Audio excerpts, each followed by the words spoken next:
Et salut, cher Bonjour Audimat, à tous. ici Indécent et Tabib, Péranos. pour cette brève du mois de novembre. On est en vidéo, avec une lumière un peu dégueulasse, il est vrai, mais on commence, donc soyez indulgents et indulgentes. Là, c'est une grande étape. Hein. Et effectivement. Et du coup, on enregistre cette émission le 30 octobre. C'est un jour particulier pour toi, je crois. Alors, si mes souvenirs sont bons, c'est le jour de l'Alisier. Et qu'est-ce que c'est? Alors, c'est une sorte d'arbre, en fait, un peu comme Ah, Trump. Faut que t'arrêtes avec les plantes, hein. C'est pas possible. C'est pas de ma faute si les mecs qui ont fait le calendrier, là, Brumaire, machin, là, ils adoraient les plantes. Ok, bon en tout cas, il y a quelques jours, je sais pas si t'as vu, le Brésil a sombré dans l'horreur de l'extrême droite et l'Olympique de Marseille a sombré dans la dépression la plus totale en prenant une pilule contre le Paris Saint-Germain au stade Vélodrome. Preuve que je peux mélanger parfaitement horreur politique et humour tout à fait attachant et pathétique. Bref, le monde va pas très bien, c'est un petit peu la merde, mais on va tout faire, Pérénor et moi, pour te faire passer un moment potable du moins, même si nous avons une lumière pas géniale. On va parler comme d'habitude de jeux à venir, Oui. mais avant de jeux qui sont sortis, c'est tout de suite jingle.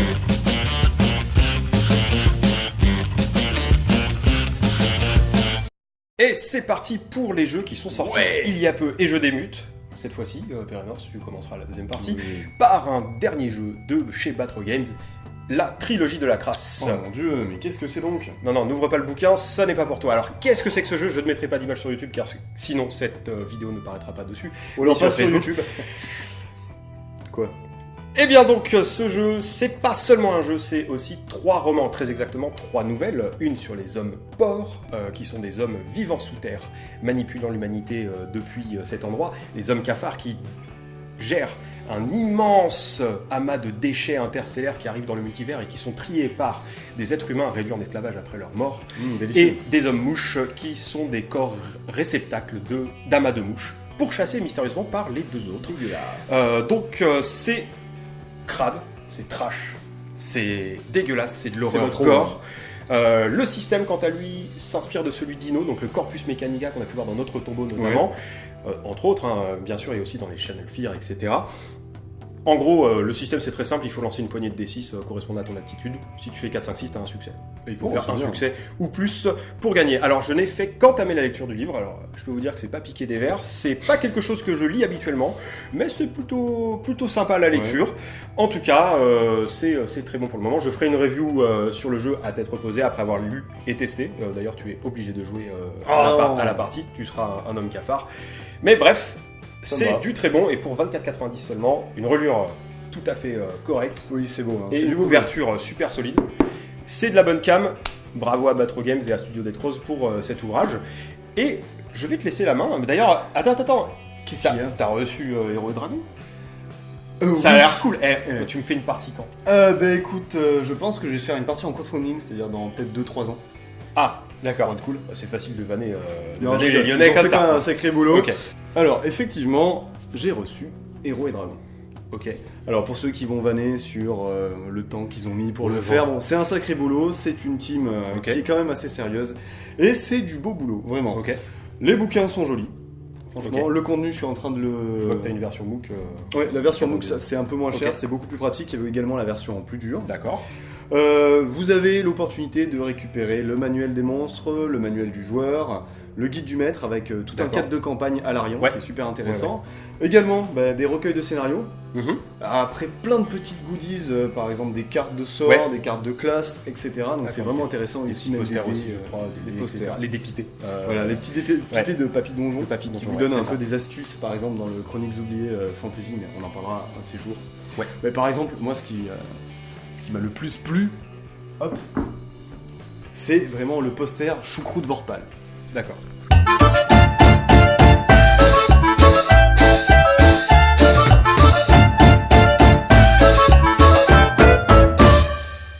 Et toi? D'accord. Eh bien, moi, c'est un truc. Alors, je l'ai pas encore entre les mains parce que au moment où l'émission est enregistrée, Oui. le produit n'est pas encore sorti. Mais je vais parler de Casus Belli 27. D'ailleurs, ça fait 2 fois que je parle de Casus Belli. Alors d'habitude, c'est toi. Ça choque. Ouais, on a un peu échangé. Alors, tu t'en douteras, cher Audimat, si j'en parle, c'est probablement à cause de Menace X qui était sorti dans le premier, qui avait sorti son premier opus dans le numéro 26. Alors là, saison 1, nouvelle intrigue avec 3 scénarios, des modules de règles en plus. L'intrigue, le métaplot qui se dévoile un petit peu plus. Alors j'en sais pas encore beaucoup, mais je suis très hypé.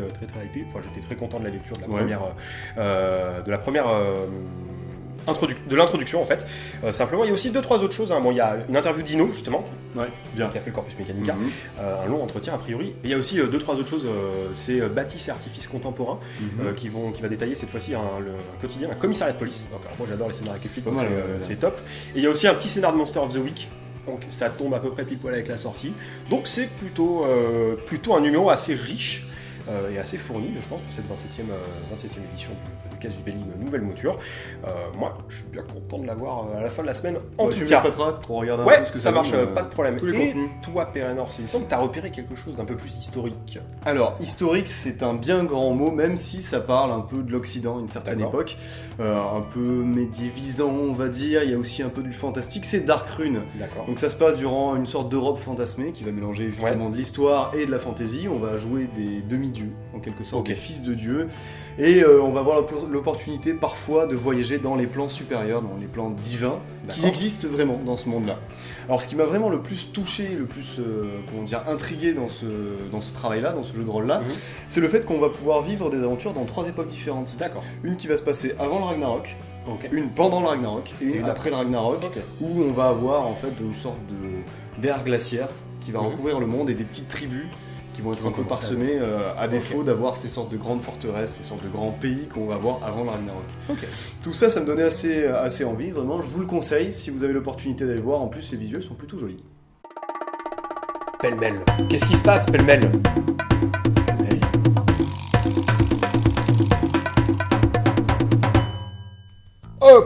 Ok, alors depuis la dernière fois, il y a eu Méga 5e Paradigme qui est arrivé dans les boutiques en bouquin de base. Hein. Alors j'en ai déjà parlé la dernière fois, depuis la dernière fois, pas grand chose de plus, j'ai un avis encore plus négatif sur ce jeu. Le jeu ne fait pas beaucoup d'efforts pour être présentable, lisible, pour être mis à jour, etc. Faudrait retenir que François Mitterrand est mort il y a plus de 20 ans, donc moi ça m'a coupé net, le jeu ne fait pas d'efforts, j'en fais pas non plus. Dans le genre un peu plus joyeux, il y a eu 404 éditions qui a sorti Initiation au jeu de rôle fantastique contemporain, à peu près la même formule que le bouquin d'avant, au prix imbattable de une petite dizaine d'euros. Et enfin, une petite dernière chose, ou plutôt une chose qui est revenue du Diable Vauvert, des suppléments pour crime, ou plutôt 4 suppléments pour crime, le livret de découverte, Chrysalis pour l'amour d'une étoile et Éclat de verre, pour entamer le jeu de rôle tout en douceur. C'est à moi, apparemment, semble-t-il, c'est ça? C'est ça. La lumière, ça fait mal aux yeux. Bon, je vous parle, il y a Ryutama qui sort, alors c'est un super joli petit jeu, typé un peu manga, aquarelle, c'est joli. Il y a le jeu avec un écran qui va sortir, c'est super sympa.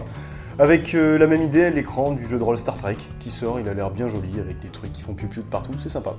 Enfin, on terminera avec Thelm from the Loop, excusez mon accent Frenchy, avec Nos amis les machines, et la France des années 80, riche jusqu'au bout des seins, on dira. Et on passe désormais au jeu à venir dont la sortie est imminente, ou pas. Oui. Et je te laisse prendre la main en premier. Alors je vais pas parler d'enjeu cette fois, c'est surtout qu'on a des copains qui vont faire un crowdfunding action-jeu à Kingdom World sur Game on Tabletop. Game on Tabletop, ouais. Et en fait, c'est surtout pour financer en partie les serveurs qui permettent de soutenir cette immense application sur ordinateur qui permet de connecter en fait les gens entre eux, des associations, mais également des boutiques. C'est extrêmement intéressant. Et également aussi pour financer une application mobile. D'accord, ok. Application mobile, donc c'est pas gratos pour financer un truc pareil. Mais vu comme c'est vraiment pratique, vous l'avez vu dans une vidéo précédente qu'on avait faite. Avec l'interview filmée au RPG. C'est ça. Je pense que ça vaut le coup un peu de les soutenir. Ça va de 5 € à des sommes un peu astronomiques, mais là même avec les sommes astronomiques, vous pourrez les accompagner au Fige. Effectivement, tout frais payé, c'est super sympa. En plus, franchement, c'est une bonne ambiance avec eux, donc allez voir dans les liens. Ok, très bien. Donc les liens sont dans l'article qui est dans le descriptif vidéo. Ils apparaissent en dessous, là, nous on les a. Exactement, ouais, on les a, ça ils défilent. Et bien, du coup, je prends la main à nouveau. Oui, moi, je retourne vers un jeu, à savoir Icons Rassemblement, par John Doe Édition. Alors, à peine meute arrivé, John Doe lance tout de suite un autre financement, et c'est pas pour nous déplaire, parce que la qualité à chaque fois sur Hollywood et meute était au rendez-vous. Donc, Icons Rassemblement, c'est quoi? C'est un jeu de super-héros. La V1 était déjà faite en VF par John Doe. D'accord. À l'époque, donc un bouquin tout petit, donc là ça va être un bouquin plus proche de meute, donc avec un bouquin un peu plus épais, couverture rigide a priori, plus un écran directement compris dedans. Mais Icons, en gros, à part ça, c'est quoi? C'est un jeu de super-héros qui se veut à peu près générique. Il n'y a pas vraiment d'univers, même si il t'en propose dans les ouvrages.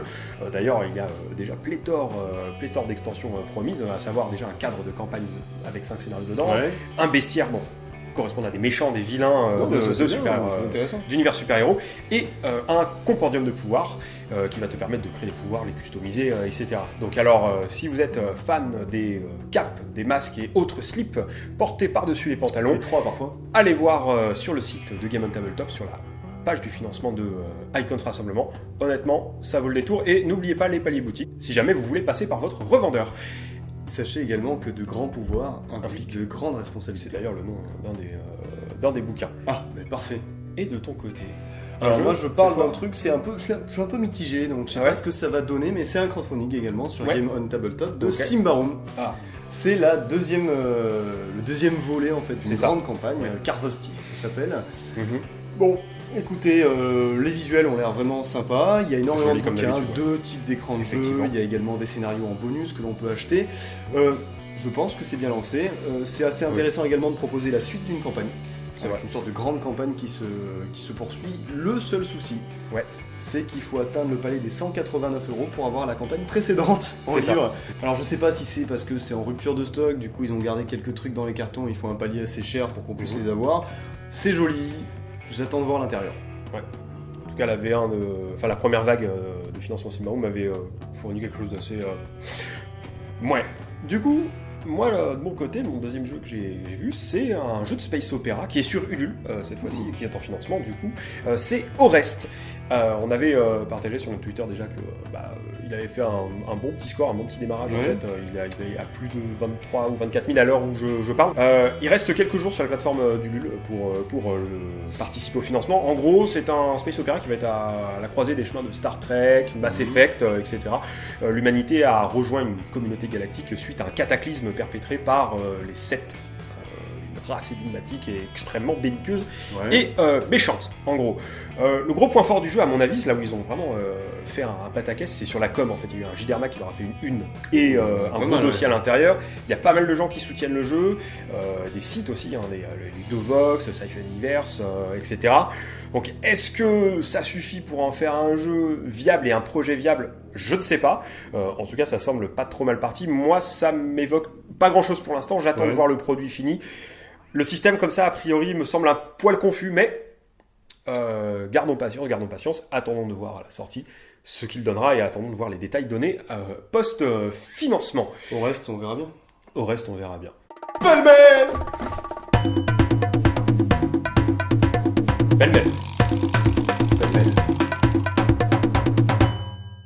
Dans la rubrique financement participatif, aussi utile qu'un joueur de l'Olympique de Marseille face au Paris Saint-Germain sur la pelouse du Stade Vélodrome, je nomme Metal Adventures par Matago sur Game on Tabletop qui ne saurait tarder, et Maléfice de Arcane Asylum sur Ulule qui s'est fini il y a quelques jours.